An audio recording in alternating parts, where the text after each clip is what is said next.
talk for a very short time, I want to perhaps just give you 3 or 4 sort of pieces of information. One, I'd like to initially share with you why I got into anti-aging medicine. 2, to say something about what is anti-aging medicine. The third part is what I think is the most important, which is really what causes us to really age. And finally, maybe say something about eternity medicine and what we're doing here in the Middle East. So, first of all, I've been a primary care physician for 35 years, and I must confess, the first 20 years I went off course. And it's funny how things happen. I'm sure it's happened in many of your lives. I was in my 4th year of medical school, and a little Viennese nephrologist came to talk to our class.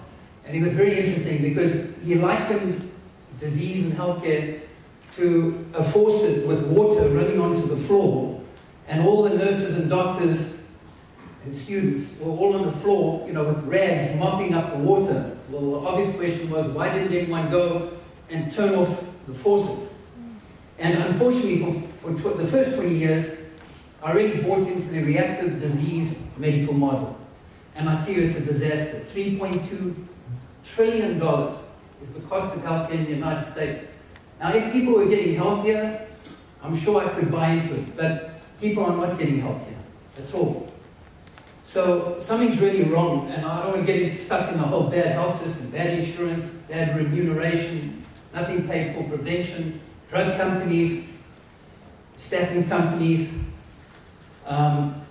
sugar industry. There are a lot of reasons why we're as sick as we are. And these statin companies and sugar industries are not our friends.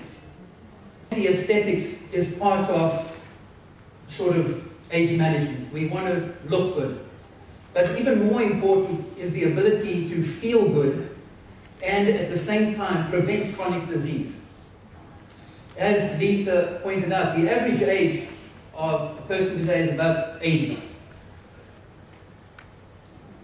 Each time the Earth circles the Sun, you and I are 1 year older. That's our chronological age. How people actually wear down varies tremendously. What's your mental acuity like? What's your energy like? What's your sexual power like? All these types of things have everything to do with your biological age.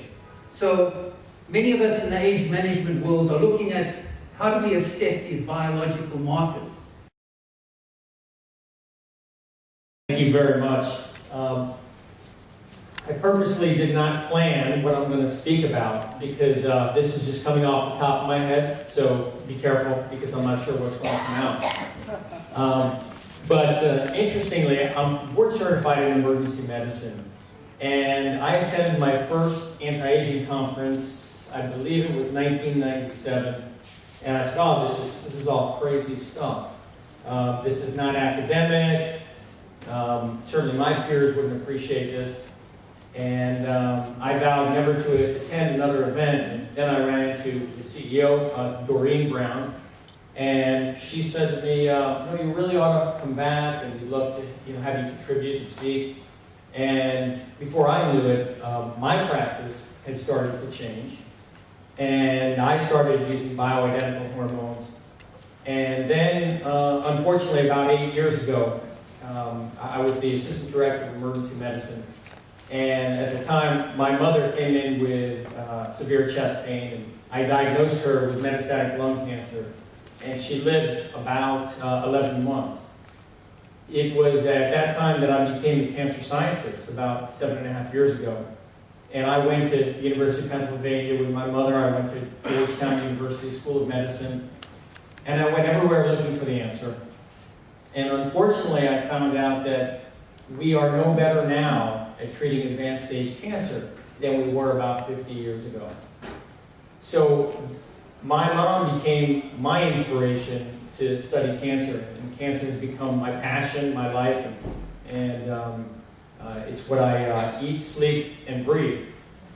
But I have to thank the American Academy of Anti-Aging Medicine to give me the opportunity to do this, because they provided me with a forum to start the first and only existing integrated cancer fellowship.